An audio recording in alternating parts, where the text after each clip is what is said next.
I remember doing a day at the PC. I did 2 main events of main event and the 2 main events of Raw in one day. In one day? I mean, Yep. Lana mentioned that she had to be there for like 18 hours to film one skit that never made TV. So I It mean, was insane. I would keep hearing about the refilms too. I would have people say, "Oh, Otis and Corbin had to film a sidewalk slam like 4 different times." Like it seemed like it was a lot different from a production standpoint than it was just a few months prior as well. So I don't understand how you can be more or less organized when you have more time. Yeah. I never had to do a retake, thank God, because like I was just a one-hit wonder. Like, drop it all there. I ain't doing this again. But that day that I did the main event. I think I did a main event. I think it was maybe me and no, it was me and Humberto in one of the main events. I did another main event with someone else. Then I did the main event of Raw with Drew. And I did the comeback where I come back and I saved Seth.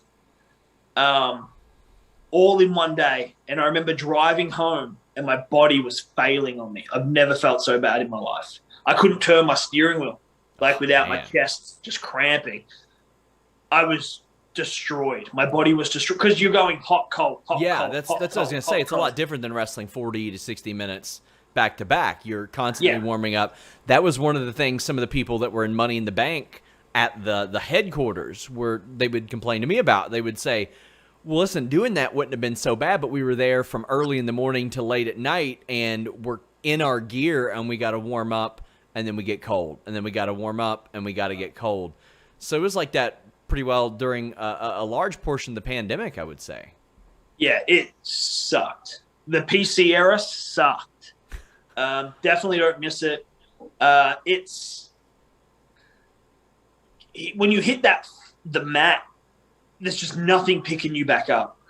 Like, you take a clothesline, you ain't getting back. Like, it takes a massive toll on your body, wrestling in front of no one. But, I did all of that in a day. And I did it hoping that, this would be the thing where they're like, all right, he's reliable. He did all this, at a tough time where we can't get all these people. And I did it for the company. I did it for me. I like to work. I want to work and I want to be a big part. I have a lot to contribute. And it didn't matter at the end of the day. As soon as that they could fly other people in, we all took a back seat. So as I mentioned, think about you go back to the you have a look at the stuff. Humberto, you know what I mean? Alistair. We even had anyone from Cedric, Ricochet. Raw was these new guys because we all lived in Orlando. That was why.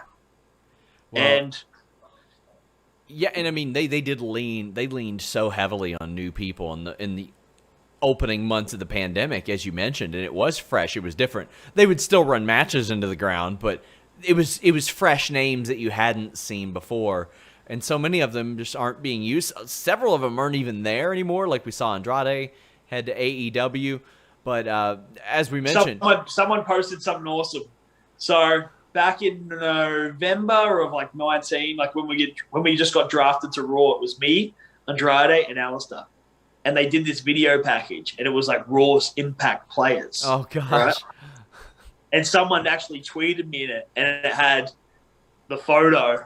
And then it had Andrade with a tick, Alistair with a tick, and mine said loading. Oh. And I lost it. Oh, God, Jesus, so accurate.